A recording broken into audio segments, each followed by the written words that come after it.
Bon dia, animals! Avui venim a visitar una embarcació històrica del Museu Marítim de Barcelona i ho farem de la mà de la seva tripulació, el pailabot Santa Eulàlia.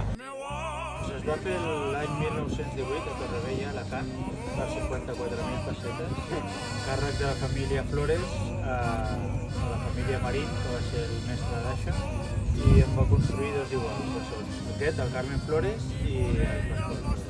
Diuen que el primer viatge va ser a Santiago de Cuba, carregat de sal, i va tornar amb canya de sucre, i amb aquest primer viatge ja van cobrir les costes de l'embarcació. Anem a veure el vaixell i ens expliques alguna coseta? Som-hi.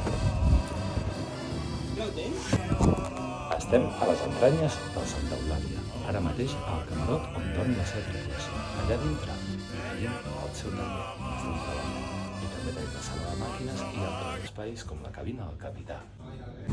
Doncs és un vaixell mercant del segle XX i el que caracteritzava els pailabots era que per la seva eslora, en lloc de 2 màstils en duia 3, cosa que feia que portessin tant de...